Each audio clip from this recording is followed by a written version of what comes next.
After my husband's funeral, my son took me to a deserted road and said, "This is where you get off. The house and the business are mine now." I stood in the dust clutching my bag, and he drove off without looking back, without phone, without money. And that's when I realized I wasn't alone. I'm free. But he had no idea what I'd done before his father died.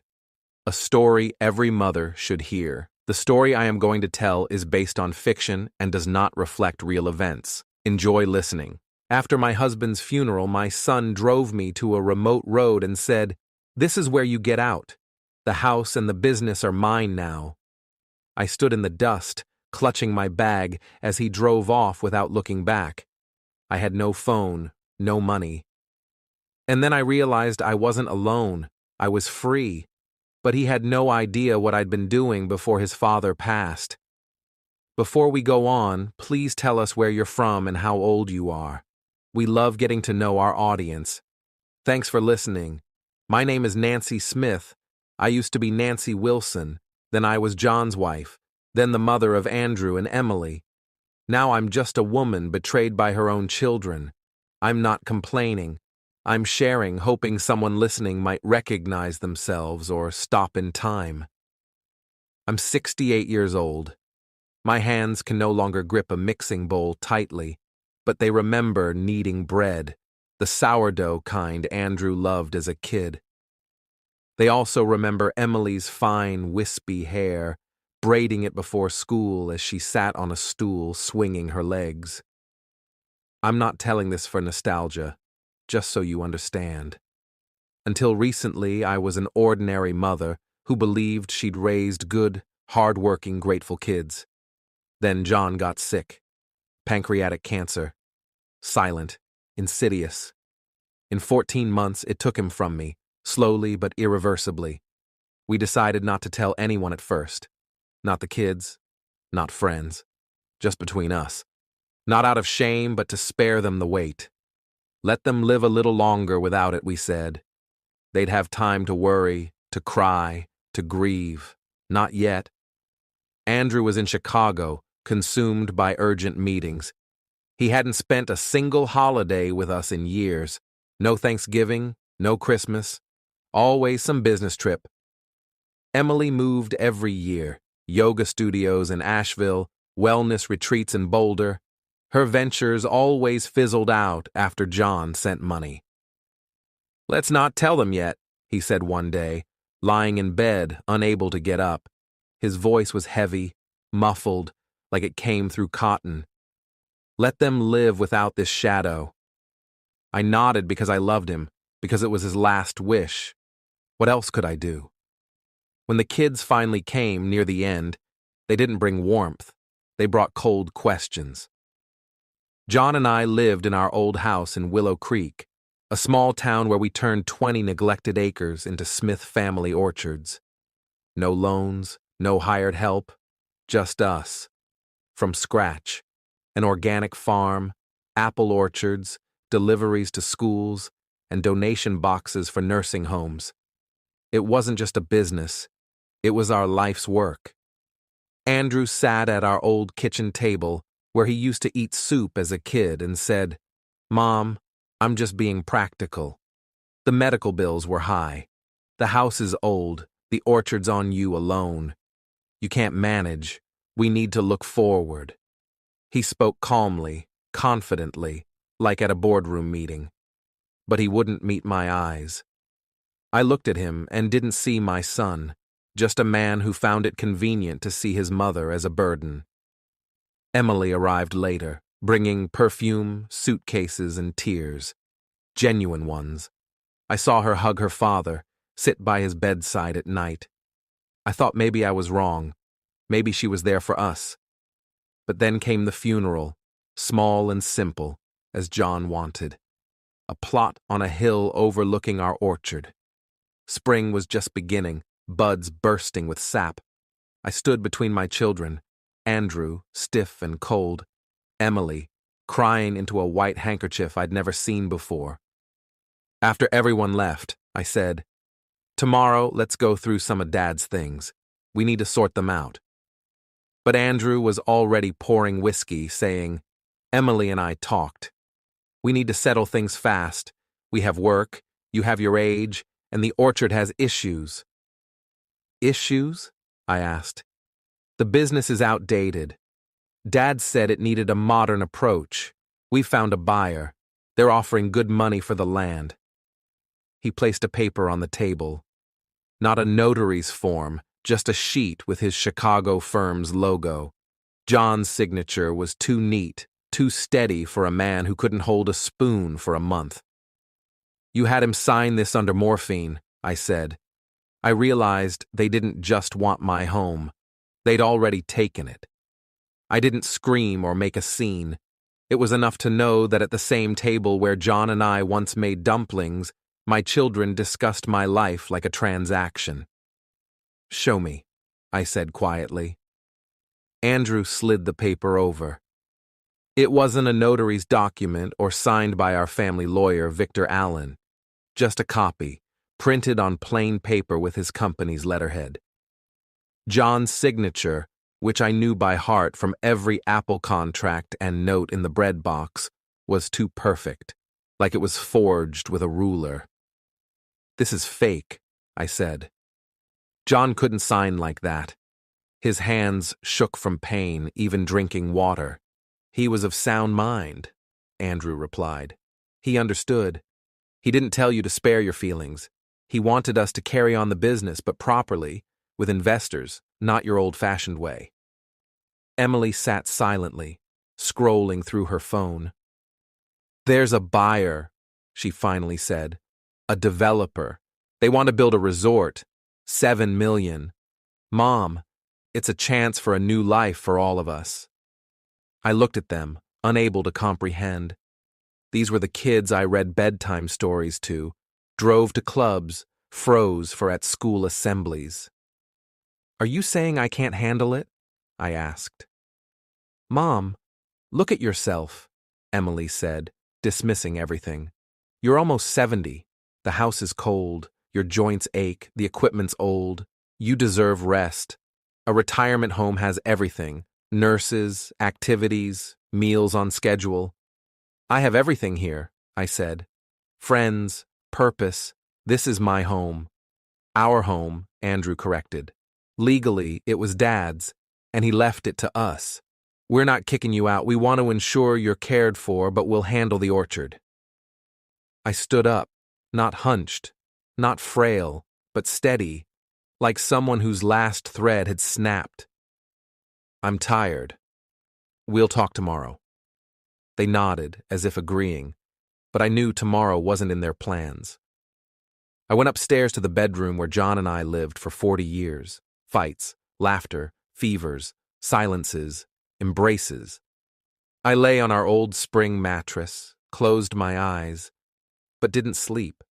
I heard them whispering in the kitchen, Andrew on the phone, Emily sending voice messages. They didn't know that, in an old house, you can hear everything if you know where to place a pillow. I realized I had only the morning, one chance. At dawn, I got up, washed, dressed, and went downstairs. They were waiting, packed and ready. A thermos and a small suitcase, not mine, sat on the table. "We packed essentials," Emily said, like it was a trip. "We'll drive you to see a place, Sunny Acres Retirement Home, 2 hours from here. It's beautiful." "I'm not going anywhere," I said, pouring coffee. "I'm staying home." "Mom," Andrew's voice hardened. "The decision's made. The developer deal closes next week. We need to settle this now. Be reasonable." I set my cup down slowly, so it wouldn't spill. "You haven't settled anything. You've lost." "Don't make this dramatic," Andrew said, checking his watch. "Just get in the car." I looked at him, not at his face, but deeper, and saw not my son but a man who saw his mother as an asset, an object to be managed. I nodded. "I need to use the bathroom, grab my pills and a few photos." "Of course," Emily said, even smiling. "Take what you want. We'll send the rest later." I went upstairs, not for pills, but for what they didn't know about. Behind the mirror was a stash, my passport, birth certificate, John's emergency cash. In the closet, behind his flannel shirts, a fireproof box. I came downstairs slowly, composed. They were waiting in a big black SUV with leather seats, rented clearly, for serious business. I got in silently. They were pleased. We drove for a long time. Fields, villages, a river flashed by. Then the car turned onto a dirt road. Gravel crunched under the tires. After a few minutes, we stopped in an open field, silent and empty. "This is where you get out," Andrew said casually, not looking at me. I turned. Emily stared out the window, silent.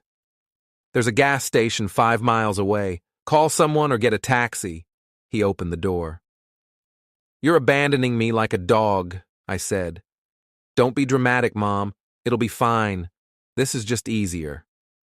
I stepped out, standing there, suitcase in hand. Spring, damp grass, a breeze from a heart that beat not with fear, but with relief. They drove off. The car vanished around a bend, and I was left alone. Then I realized I wasn't alone. I was free. I stood in the middle of the field, a suitcase in one hand, a heavy bag over my shoulder. No panic, just a strange clarity. The betrayal wasn't sudden. It was a crack I'd ignored for years. I looked around. Empty field, no people, no cars, no phone. They thought I was helpless. But John had insisted 10 years ago. Keep a stash for emergencies. Phone, documents, some cash. Hidden from everyone. I walked 5 miles down the dirt road without stopping. My legs ached. The bag cut into my shoulder. Blisters formed. But I kept going. Each step letting go of something. I remembered John and me at 30, hauling saplings in a cart, standing knee-deep in grass, chopping branches, digging soil with our hands. No equipment, no money, just faith that this land would grow something real, not just apples. I realized I wasn't just walking, I was heading somewhere. By evening, I reached the gas station, so tired I couldn't feel my legs. On the porch sat a familiar man, Roger Evans, the owner, a 60-something guy in a wrinkled apron. "Nancy Smith," he squinted. "Is that you?" "It's me, Roger. Rough day." He looked at my suitcase, my muddy boots, then my face. "Come in. I'll make tea. You need a phone, I bet." He led me into a small, cluttered office smelling of gasoline and pastries. He set a kettle on, handed me a landline. I called Victor Allen, our family lawyer, who'd known John and me since we had just the land.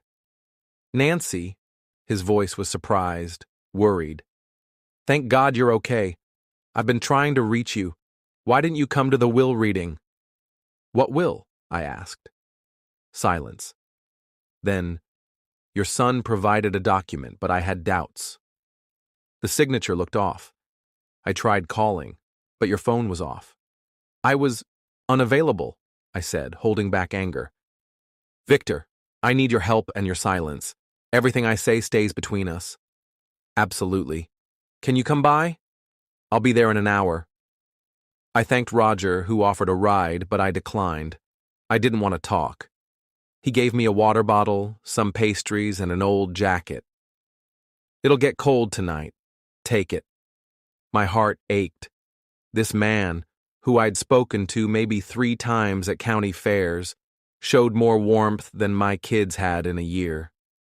I walked to Willow Creek's town center. At Victor's office, his secretary gasped when she saw me. "Nancy, we were so worried." Victor met me at the door, older, but with the same sharp, kind eyes. "Sit. Tell me everything." I told him, from John's diagnosis to the field. He listened, gripping his pen, eyes locked on mine. When I finished, I pulled out the metal box they didn't know about. "These are deeds to the 20 acres bought before the marriage in my maiden name." John said, Keep it for a rainy day. Victor studied the papers, nodded deeply. This is your strength, Nancy. This land is yours, and no developer can move forward without it. He looked at me. What do you want to do? I paused, then said calmly, I want my house back, my orchard back, and I want them to learn what it means to forget who raised you. He said nothing, just placed the folder in his safe. You have more than land, Nancy. You have the truth. That's stronger than any signature. I nodded. Then let's start. We don't have much time. By morning, Victor filed a court motion to halt the land sale, pending verification of the will's authenticity. The business accounts Andrew and Emily had started draining were temporarily frozen. The bank, knowing John for decades, cooperated. I moved into a small room above a bakery owned by my old friend, Linda. She handed me a key without a word. Stay as long as you need.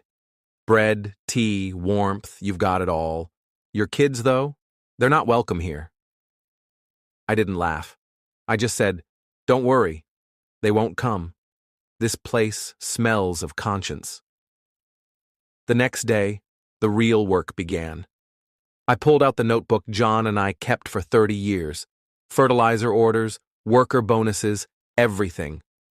I called everyone I knew, our agronomist, our old accountant, neighbors, the lawyer who helped with environmental permits, the local reporter we baked apple pie with at the Harvest Festival. Everyone listened. Everyone was on my side. Nancy, said Sophia, the reporter, do you want revenge or justice? I want John's name to stay with this land. He didn't deserve to have it sold. Then I'll write, she said. I know how. Don't be afraid. By noon, it was in motion. Deeds in court, developer deal blocked, newspaper article drafted, local farm at risk, children plan to sell, mother fights back. No scandal, just resistance, by the rules. That evening I sat by the window in the bakery room, the air smelling of vanilla and yeast. Linda set down tea and a roll. You're strong, Nancy. I'm just doing what I have to, I said. They won't understand. Neither of them. That's not your problem anymore. At 9 p.m., my phone rang, a cheap one bought at the gas station. Only Victor and the bank had the number. I answered. Mom. Andrew's voice cold but less certain. What have you done? I'm protecting what's mine, I said calmly. What Dad and I built for 40 years. You filed a lawsuit, froze accounts, went to the papers. Do you know what you've done to us? I didn't do this to you. I'm saving myself. You made your choice when you left me in that field. Silence. Then, you want a scandal? I'll offer one deal, I said. You and Emily renounce all rights to the house and business. In return, I won't file charges. You each get $50,000 once. Then we're done. More silence. You're serious? Dead serious. You have 24 hours or it goes to court. I hung up. Think they'll sign? Victor asked, looking out the window. I hope they don't, I said. Why? Because if they sign, they'll learn nothing. If they lose everything, maybe they'll get it. The next day, at exactly 2 p.m., they called. Mom, Andrew's voice was tired, broken. We won't sign on those terms. We're not losing everything. Then you'll lose it all in court, I said. With criminal charges, your choice. Silence.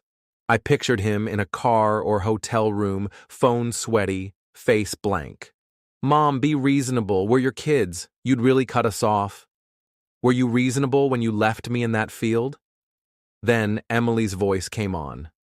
Mom, please, I didn't want this. It was Andrew's idea. He said it'd be easier, that you couldn't manage. And you just agreed because it was convenient? I asked. I have debts, she said, voice breaking. I thought a quick sale would clear them, let me start over. Your mistake was thinking I wouldn't fight to the end, I said. You both forged a will, drove me to a field, hoped I'd disappear. That's a crime. Sign the papers, or I file charges and sleep soundly. Silence again. What do you want? Andrew's voice was strained. A signed renunciation of the business, house and land, and an admission the will was fake. No money now. Yesterday there was money. Today you leave with nothing. That's unfair, he said. Fair? I replied softly. You didn't ask if it was fair to abandon your mother on a roadside. I hung up. Victor, sitting nearby, said, They'll sign. They have no choice. Maybe, I said. But it's not about the papers. It's about what we lost. An hour later, the local paper published how a mother saved her orchard from her children. My photo, standing in rubber boots among apple trees, stern, upright. A short interview. The land is mine, the deal is stopped, the will was forged. The next morning, Willow Creek buzzed. Neighbors called, brought pies, hugged me. No one judged. They understood. They're city folks now, Linda said over tea.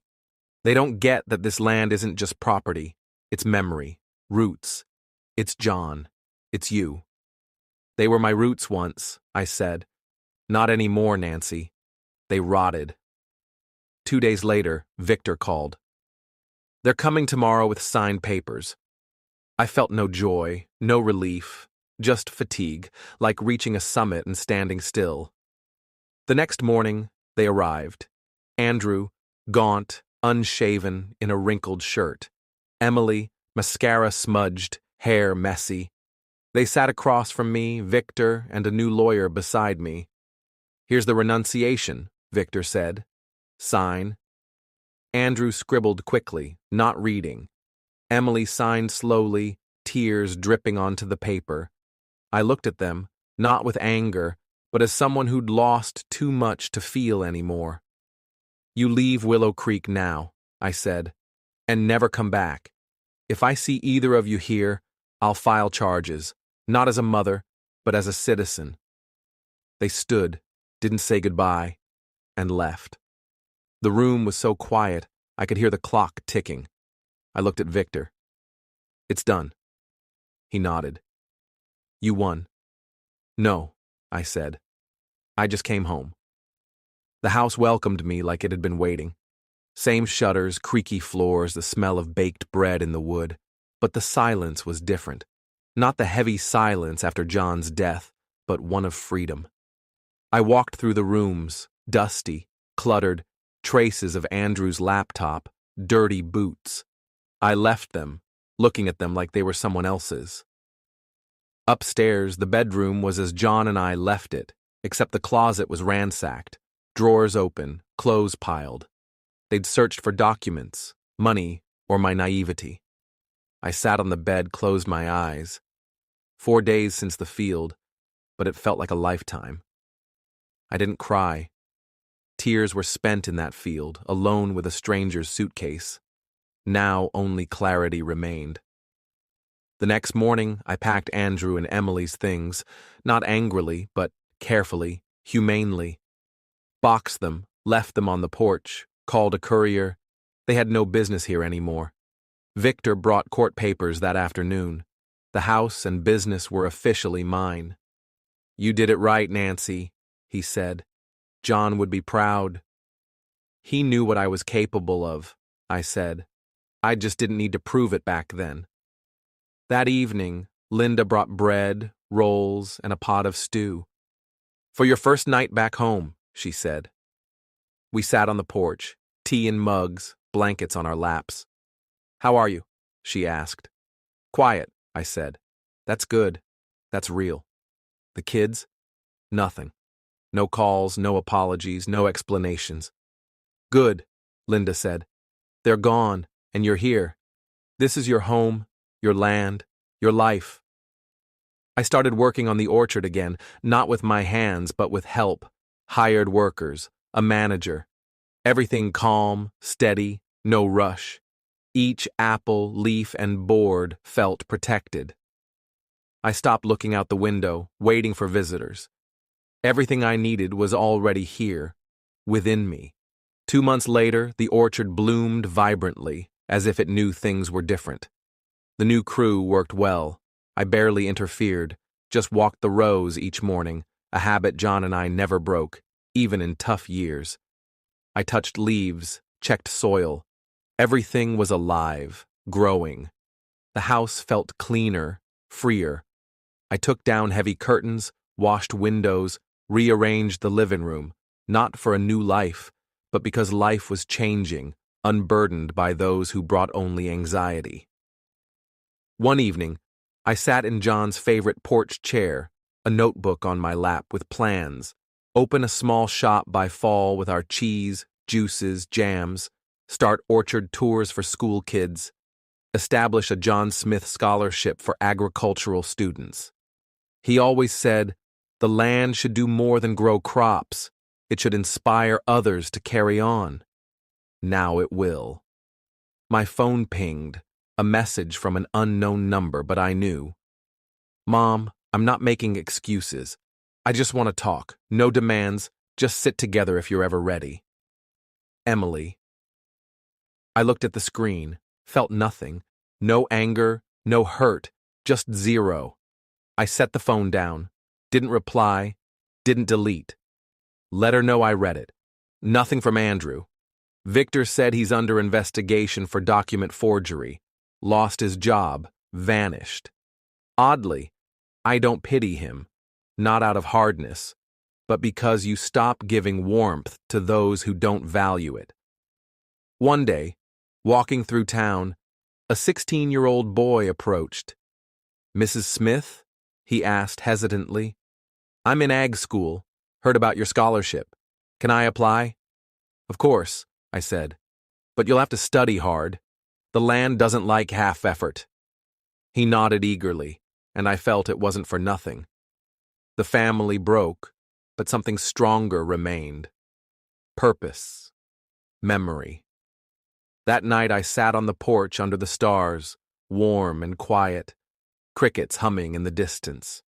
Tea in my hands, I looked at the orchard, dark but alive, like breathing. I realized this was the real family, not blood, but what stays, the house, trees, people you can share tea with silently, without fear of betrayal. The world wasn't dangerous anymore, just honest, and I was finally in my place. Fall came early this year, frost on the grass, air clear as well water. The orchard turned golden, heavy, slow. I wake early, the house quiet except for creaking floors and coffee's aroma. My mind is still, not the frightening kind, but the calm after a storm. I don't wait for calls, listen for footsteps, or check for letters. Nothing will come from them, and it doesn't hurt. It's just a scar that doesn't ache but reminds me what I've been through. The John Smith Scholarship is running. 2 students, including that boy from town, got awards. His mother brought me a pie, tears in her eyes. We won't forget, Nancy. Thank you, I took the pie, thanked her, smiled, not politely but genuinely. The shop opened too, a small building by the orchard with jars of jam, apple juice, dried herbs. Tourists, school kids, and locals stop by. You really run this alone? They ask. I've got more than one pair of hands, I say. I've got roots. They don't show up. Andrew's rumored to be somewhere out west, working an odd job. Emily sent a couple more messages, then stopped. She must have realized the doors closed, not from anger, but clarity. A reporter from the county paper wanted an interview.